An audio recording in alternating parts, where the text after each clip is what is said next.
Hi all and welcome to another Author Reads with your host, me, DM Wright. I support Red Nose Day, and if you wish to as well, the link is in the description. You can find all of my works at dmwproductionsoz.com. Today we're going to be getting into John Buchan's The 39 Steps, and it's the finale, so chapter 10. So let's get straight into it. Various parties converging on the sea. No, go back. What are you doing? There we go. Get rid of you. A pink and blue June morning found me at Bradgate looking from the Griffin Hotel over a smooth sea to the lightship of the Cock Sands, which seemed the size of a bellboy. A couple of miles farther south, and much nearer the shore, a small destroyer was anchored. Scaife, McIlvary's man, who had been in the Navy, knew the boat, and told me her name and her commander's, so I sent off a wire to Sir Walter. After breakfast, Scaife got from a house agent a key for the gates of the staircases on the Rough. I walked with him along the sands and sat down in a nook of the cliffs, while he investigated the half-dozen of men. I didn't want to be seen, but the place at this hour was quite deserted, and all the time I was on that beach I saw nothing but the seagulls. It took him more than an hour to do the job, and when I saw him coming towards me, conning a bit of paper, I can tell you my heart was in my mouth. Everything depended, you see, on my guess proving right. He read aloud the number of steps in the different stairs. 34, 35, 39, 42, 47, and 21, where the cliffs grew lower. I almost got up and shouted. We hurried back to the town and sent a wire to McIlvary. I wanted a half-dozen men, and I directed them to divide themselves among different specified hotels. Then Scaife set out to prospect the house at the end of the 39 steps.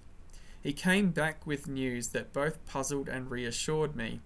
The house was called Trafalgar Lodge, and belonged to an old gentleman called Appleton, a retired stockbroker, the house agent said.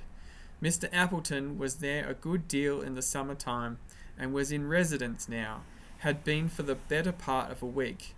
Scaife could pick up very little information about him, except that he was a decent old fellow, who paid his bills regularly, and was always good for a fiver for a local charity. Then Scaife seemed to have penetrated to the back door of the house, pretending he was an agent for sewing machines. Only 3 servants were kept, a cook, a parlour-maid, and a housemaid, and they were just the sort that would find in a respectable middle-class household. The cook was not the gossiping kind, and had pretty soon shut the door in his face, but Scaife said he was positive she knew nothing. Next door there was a new house building which would give good cover for observation, and the villa on the other side was to let, and its garden was rough and shrubby. I borrowed Scaife's telescope, and before lunch went for a walk along the Rough. I kept well behind the rows of villas, and found a good observation point on the edge of the golf course. There I had a view of the line of turf along the cliff top, with seats placed at intervals, and the little square plots railed in and planted with bushes, whence the staircases descended to the beach. I saw Trafalgar Lodge very plainly, a red brick villa with a veranda, a tennis lawn behind, and in front the ordinary seaside flower garden full of margarets and scraggy geraniums. There was a flagstaff from which an enormous Union Jack hung limply in the still air. Presently I observed someone leave the house and saunter along the cliff. When I got my glasses on him, I saw it was an old man, wearing a flannel trousers and blue serge jacket and a straw hat. He carried field glasses and a newspaper, and sat down on one of the iron seats and began to read. Sometimes he would lay down the paper and turn his glasses on the sea. He looked for a long time at the destroyer. I watched him for half an hour, till he got up and went back to the house for his luncheon, when I returned to the hotel for mine. I wasn't feeling very confident. This decent commonplace dwelling was not what I expected. The man might be the bold archaeologist of that horrible moorland farm, or he might not. He was exactly the kind of satisfied old bird you will find in every suburb and every holiday place. If you wanted a type of the perfectly harmless person, you would probably pitch on that.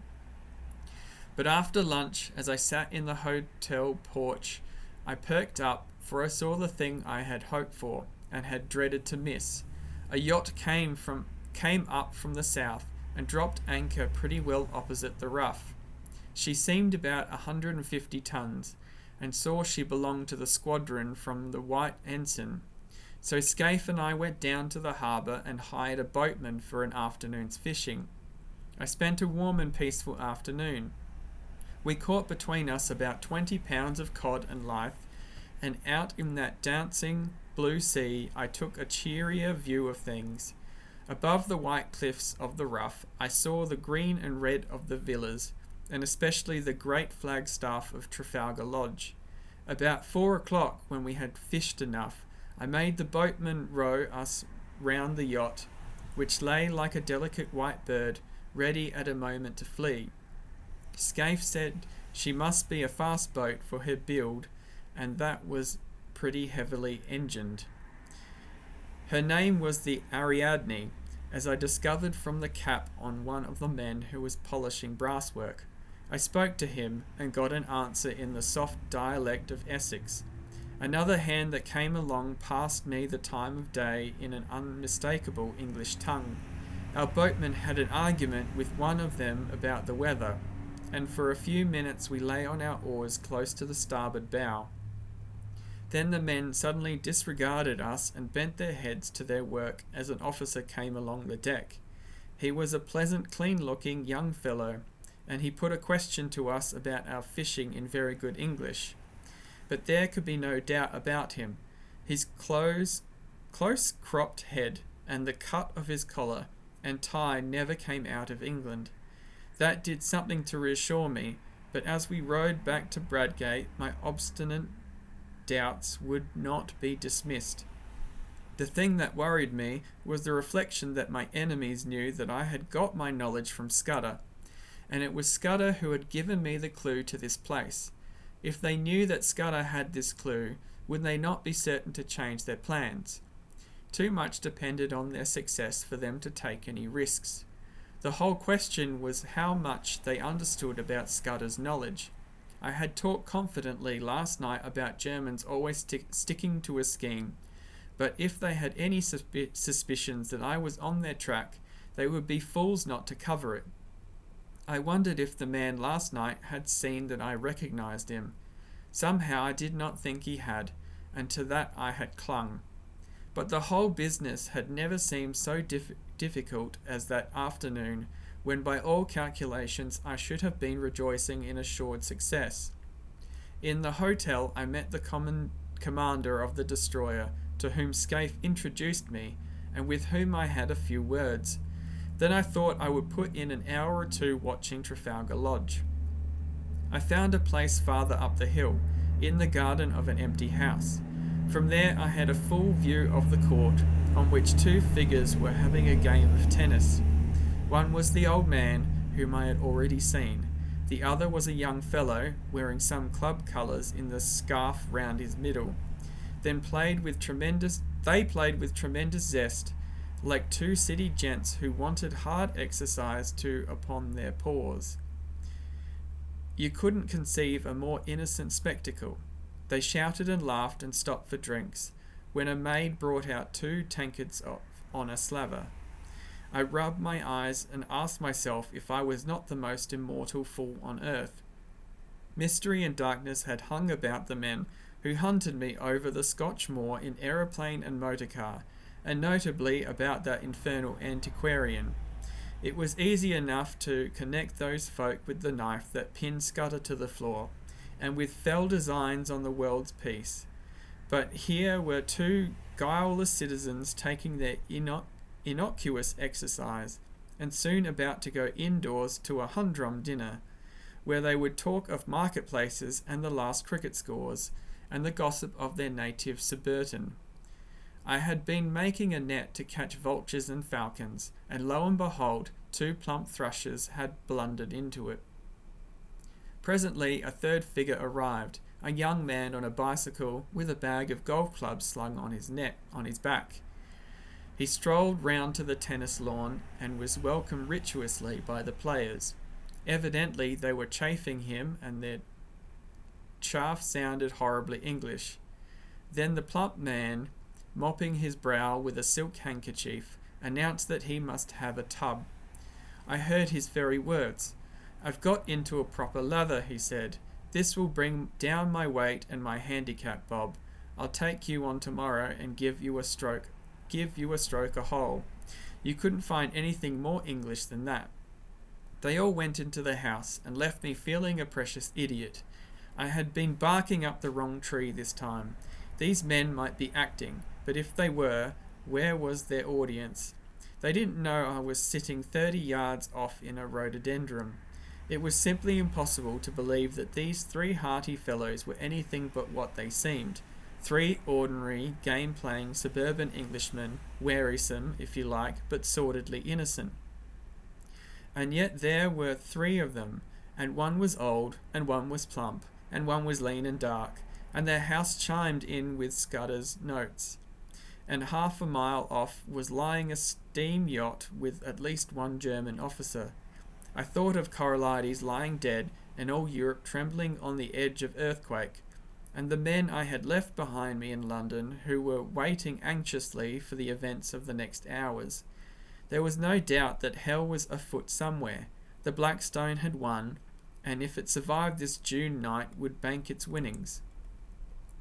There seemed only one thing to do: go forward as if I had no doubts, and if I was going to make a fool of myself, to do it handsomely. Never in my life have I faced a job with great disinclination. I would rather in my then mind have walked into a den of anarchists, each with his Browning handy, or faced a charging lion with a pop gun, than enter that happy home of 3 cheerful Englishmen and tell them that their game was up. How they would laugh at me! But suddenly I remembered a thing I once heard in Rhodesia from old Peter Pienaar. I have quoted Peter already in this narrative. He was the best scout I ever knew, and before he had turned respectable, he had been pretty often on the windy side of the law, when he had been wanted badly by the authorities. Peter once discussed with me the question of disguises, and he had a theory which struck me at the time. He said, barring absolute certainties like fingerprints, mere physical traits were very little use for identification if the fugitive really knew his business. He laughed at things like dyed hair and false beards and such childish follies. The only thing that mattered was what Peter called atmosphere. If a man could get into perfectly different surroundings from those in which he had been first observed, and, this is the important part, really play up to these surroundings and behave as if he had never been out of them, he would puzzle the cleverest detectives on earth.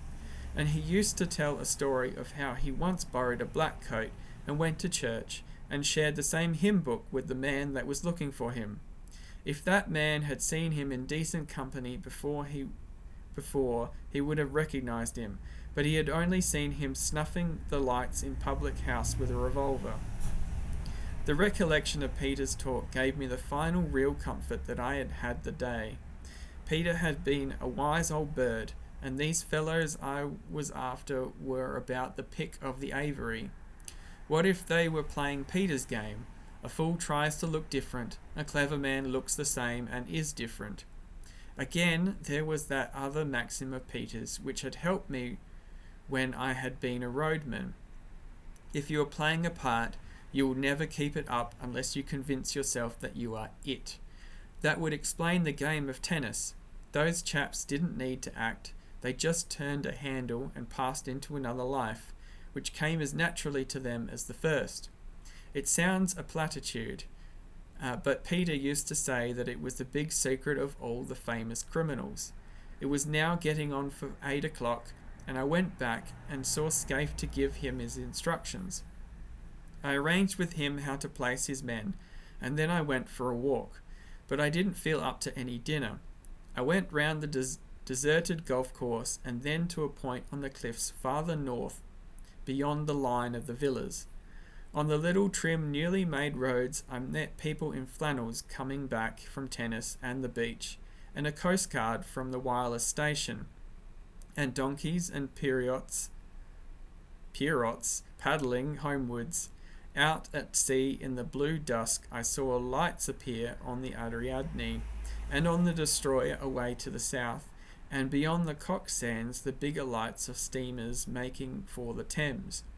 The whole scene was so peaceful and ordinary that I got more dashed in spirits every second.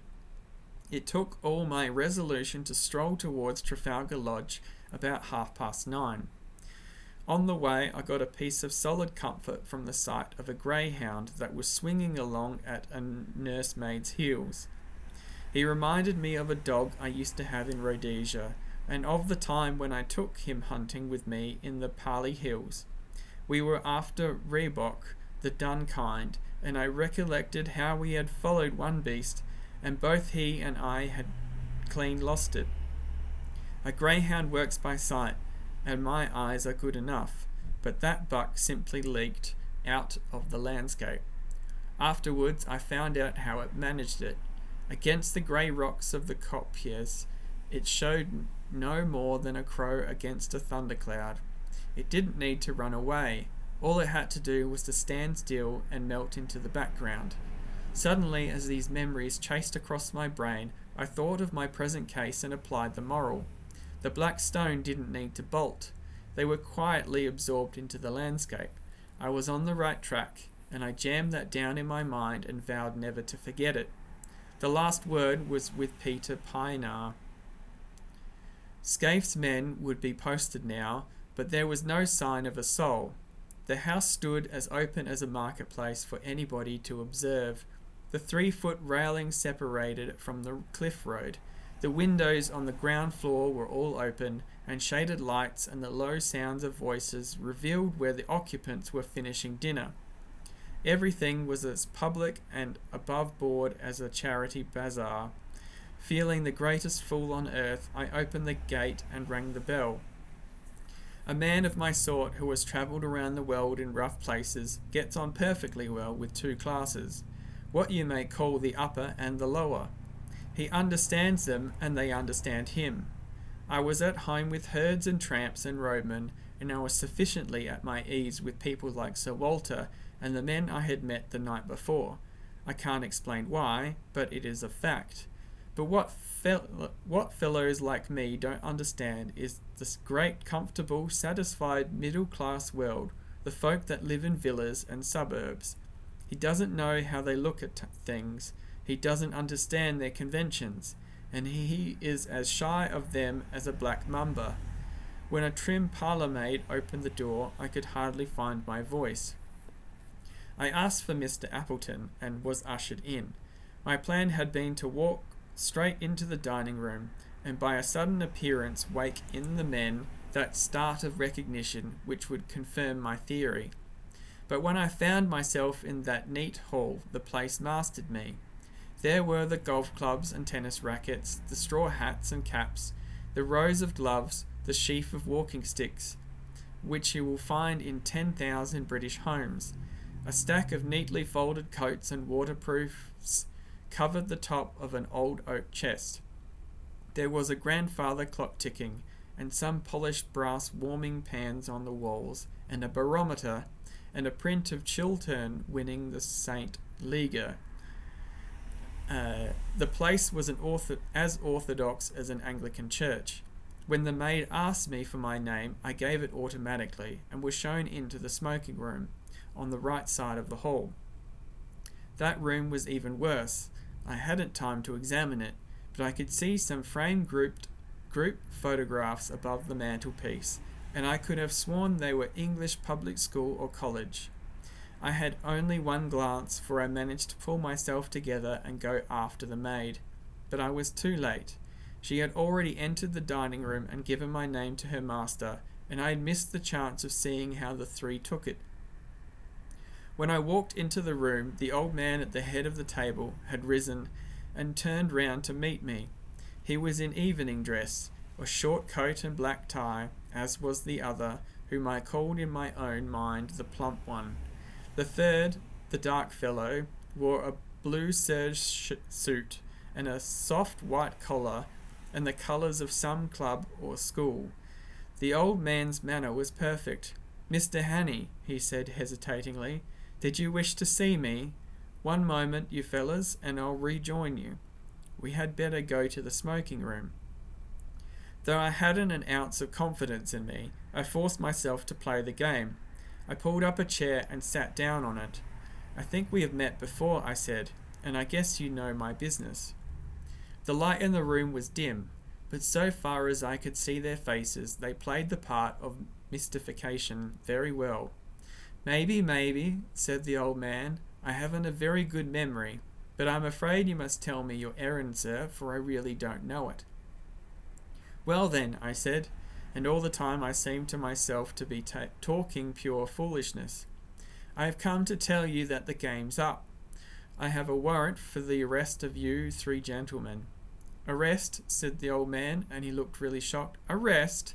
Good God, what for?" "For the murder of Franklin Scudder in London on the 23rd of last month."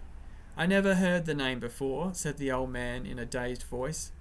One of the others spoke up. "That was the Portland Place murder. I read about it. Good heavens, you must be mad, sir. What do you come from? Where do you come from?" "Scotland Yard," I said. After that, for a minute there was utter silence. The old man was staring at his plate and fumbling with a nut, the very model of innocent bewilderment. Then the plump one spoke up. He stammered a little, like a man picking his words. "Don't get flustered, uncle," he said. "It is all a ridiculous mistake. But these things happen sometimes, and we can easily set it right. It won't be hard to prove our innocence. I can show that I was out of the country on the 23rd of May, and Bob was in a nursing home. You were in London, but you can explain what you were doing." "Right, Percy. Of course, that's easy enough. The 23rd. That was the day after Agatha's wedding. Let me see, what was I doing? I came up in the morning from Woking, and lunched at the club with Charlie Simmons. Then, of course, I dined with the fishmongers. I remember, for the punch didn't agree with me, and I was seedy next morning.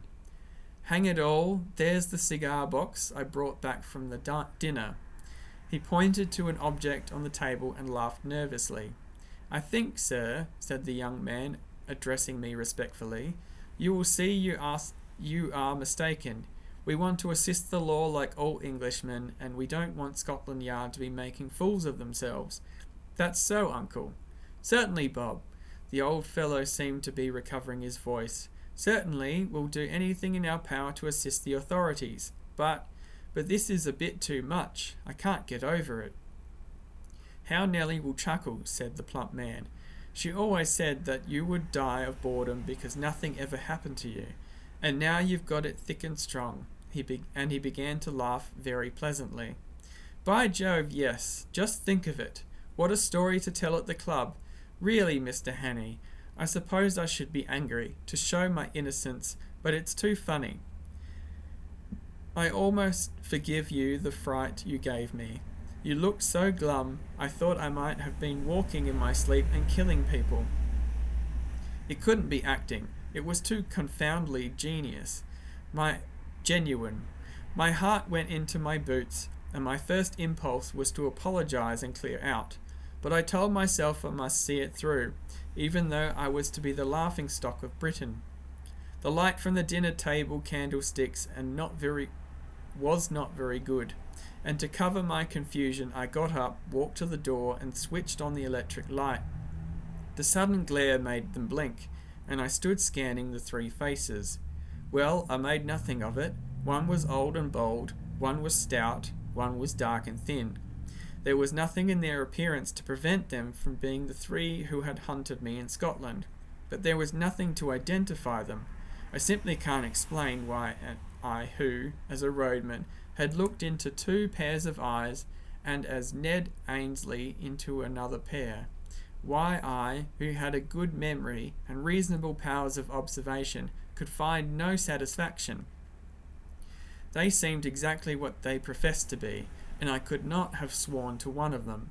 There in that pleasant dining room, with etchings on the wall, and a picture of an old lady in a bib above the mantelpiece, I could see nothing to connect them with the Moreland desperadoes.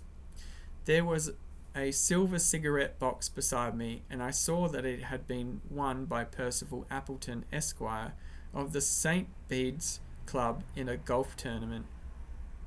I had to keep a firm hold of Peter Pienaar to prevent myself bolting out of that house. "Well," said the old man politely, "are you reassured by your scrutiny, sir?" I couldn't find a word. "I hope you'll find it consistent with your duty to drop this ridiculous business. I make no complaint, but you'll see how annoying it must be to respectable people." I shook my head.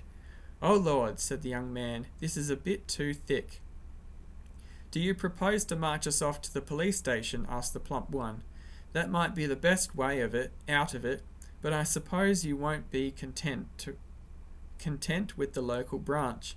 I have the right to ask to see your warrant, but I don't wish to cast any aspersions upon you. You are only doing your duty, but you'll admit it's horribly awkward. What do you propose to do?" There was nothing to do except to call in my men and have them arrested, or to confess my blunder and clear out. I felt mesmerized by the whole place, by the air of obvious innocence. Not innocence merely, but frank honest bewilderment and concern in the 3 faces. "Oh, Peter Pienaar," I groaned inwardly, and for a moment I was very near damning myself for a fool and asking their pardon. "Meantime, I vote we have a game of bridge," said the plump one. "It will give Mr. Hannies time to think over things, and you know we have been wanting a 4th player. Do you play, sir?" I accepted as if it had been an ordinary invitation at the club. The whole business had mesmerized me. We went into the smoking room, where a card table was set out, and I was offered things to smoke and drink. I took my place at the table in a kind of dream. The window was open, and the moon was flooding the cliffs and sea with a great tide of yellow light. There was moonshine, too, in my head. The 3 had recovered their composure and were talking easily. Just the kind of slangy talk you will hear in any golf club house. I must have cut a rum figure, sitting there knitting my brows with my eyes wandering. My partner was the young dark one. I play a fair hand at bridge, but I must have been rank bad that night. They saw that they had got me puzzled, and that had put them more than ever at their ease. I kept looking at their faces, but they conveyed nothing to me. It was not that they looked different, but they were different. I clung desperately to the words of Peter Pienaar. Then something awoke me. The old man laid down his hand to light a cigar. He didn't pick it up at once, but sat back for a moment in his chair with his fingers tapping on his knees. It was the movement I remembered when I had stood before him in the Moreland farm with the pistols of his servants behind me. A little thing, lasting only a second, and the odds were 1,000 to 1 that I might have had my eyes on my cards at the time and missed it. But I didn't, and, in a flash, the air seemed to clear. Some shadow lifted from my brain, and I was looking at the 3 men with full and absolute recognition. The clock on the mantelpiece struck 10 o'clock. The 3 faces seemed to change before my eyes and reveal their secrets. The young one was the murderer. Now I saw cruelty and ruthlessness where I had only seen good humour. His knife, I made certain, had skewered Scudder to the floor. His kind had put the bullet in Coralides. The plump man's features seemed to dislimn and form again as I looked at them, and he hadn't a face, only 100 masks that could assume when he pleased. That chap must have been a superb actor. Perhaps he had been Lord Alloa of the night before. Perhaps not. It didn't matter. I wondered if he was the fellow who had first tracked Scudder, and left his card on him. Scudder had said he lisped, and I could imagine how the adoption of a lisp might add terror. But the old man was the pick of the lot. He was sheer brain, icy, cool, calculating, as ruthless as a steam hammer. Now that my eyes were opened, I wondered where I had seen the benevolence. His jaw was like chiselled steel, and his eyes had the inhuman luminosity of a bird's. I went on playing, and every second a greater hate welled up in my heart. It almost choked me, and I couldn't answer when my partner spoke. Only a little longer could I endure their company. "Phew, Bob, look at the time," said the old man. "You'd better think about catching your train. Bob's got to go to town tonight," he added, turning to me. The voice rang now as false as hell. I looked at the clock, and it was nearly 10:30. "I am afraid, but he must put off his journey," I said. "Oh, damn," said the young man. "I thought you had dropped that rot. I've simply got to go. You can have my address, and I'll give any security you like." "No," I said, "you must stay." At that, I think they must have realized that the game was desperate. Their only chance had been to convince me that I was playing the fool, and that had failed. But the old man spoke again. "I'll go bail for my nephew. That ought to content you, Mr. Hanny. What was it fancy, or did I detect some halt in the smoothness of that voice? There must have been, for I glanced at him. His eyelids fell in that hawk-like hood which fear had stamped on my memory. I blew my whistle. In an instant the lights were out. A pair of strong arms gripped me round the waist, covering the pockets in which a man might be expected to carry a pistol. "Schnell, Franz!" cried a voice. "Das Boot! Das Boot!" As it spoke, I saw two of my fellows emerge on the moonlit lawn. The young dark man leapt for the window, was through it, and over the low fence before a hand could touch him. I grappled the old chap, and the room seemed to fill with figures. I saw the plump one collared, but my eyes were all for the outdoors, where Franz sped on over the road towards the railed entrance to the beach stairs. One man followed him, but he had no chance. The gate of the stairs locked behind the fugitive, and I stood staring, with my hands on the old boy's throat, for such a time as a man might take to descend those steps to the sea. Suddenly my prisoner broke from me and flung himself on the wall. There was a click as if a lever had been pulled. Then came a low rumbling far, far below the ground, and through the window I saw a cloud of chalky dust pouring out the shaft of the stairway. Someone switched on the light. The old man was looking at me with blazing eyes. "He is safe," he cried. "You cannot follow in time. He is gone. He has triumphed. Der Schwarzenstein ist der Siegeskrone." There was more in those eyes than any common triumph. They had been hooded like a bird of prey, and now they flamed with a hawk's pride. A white fanatic heat burned in them, and I realized for the first time the terrible thing I had been up against. This man was more than a spy. In his foul way he had been a patriot. As the cuffs clinked on his wrists, I said my last word to him. "I hope Franz will bear his triumph well. I ought to tell you that the Ariadne for the last hour had been in our hands.